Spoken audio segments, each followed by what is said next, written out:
Assalamualaikum warahmatullahi wabarakatuh. Perkenalkan, saya Galus Laksana. Saya dari kelompok 1 Jurnalistik Media Massa. Jadi, kita ini sekarang sedang berada di titik penting dalam sejarah penyiaran. Jadi, teknologi ini tidak lagi hanya membantu kerja media, tapi sudah mulai hadir sebagai wajah penyampai berita. Salah satu contohnya itu ada di TV One yang memperkenalkan news anchor itu berbasis kecerdasan buatan atau AI. Yang ada pertama di tanah air kita ini yaitu Indonesia Raya. Baik, perkenalkan nama saya Muhammad Zaki Ilmi. Perkenalkan jadi salah satu anggota kelompok 1 jurnalistik. Kehadiran news anchor berbasis AI atau teknologi buatan ini bukan tanpa alasan, teman-teman. Ada beberapa potensi besar yang membuat teknologi ini menarik bagi industri media. Pertama, efisiensi produksi dan kecepatan. Jadi dengan adanya AI ini, AI mampu menyampaikan berita singkat, ringkas, informasi hingga update cepat dalam waktu yang jauh lebih singkat dibanding dengan proses konvensional. Hal ini terlihat nih dari perkembangan platform seperti TV One yang menggunakan AI yang memungkinkan audiens tuh mengasah berita secara instan. Yang kedua, yaitu ada skalabilitas dan jangkauan audiens.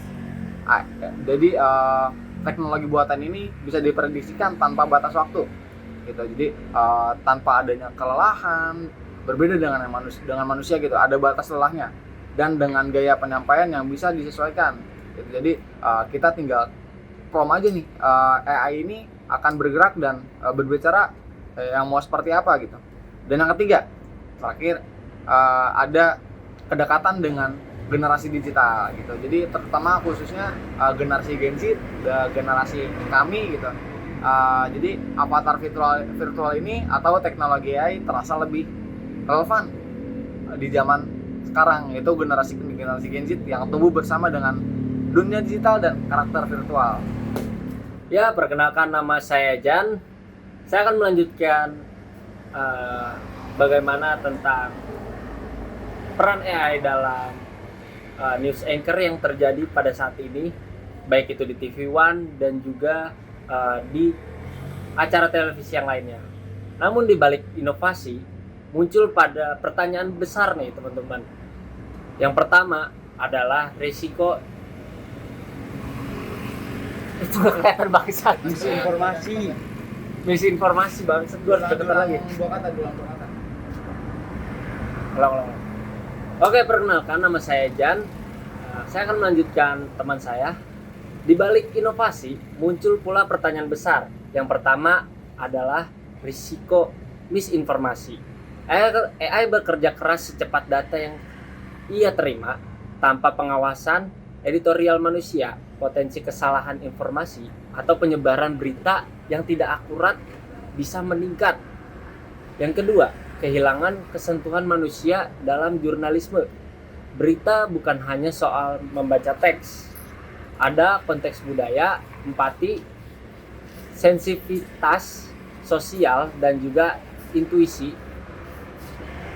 Dan hal-hal ini merupakan hari yang masih menjadi kekuatan utama manusia. Dan yang tak kalah penting yaitu isu berkelanjutan profesi media. Ketika AI semakin canggih, kekhawatiran akan berkurangnya peran presenter, jurnalis, dan juga kru produksi menjadi hal yang wajar. Tantangannya bukan menolak teknologi, tapi memastikan adanya transisi yang adil dan adaptif bagi para pekerja media. Oke, jadi itu penjelasan dari kawan-kawan saya. Mungkin kita akhiri yang dimana perkembangan news anchor di AI di TV One ini menunjukkan bahwa masa depan media bukan tentang siapa yang tergantikan, tapi bagaimana berkolaborasi. AI ini menawarkan kecepatan dan efisiensi, manusia menghadirkan empati, etika, dan makna.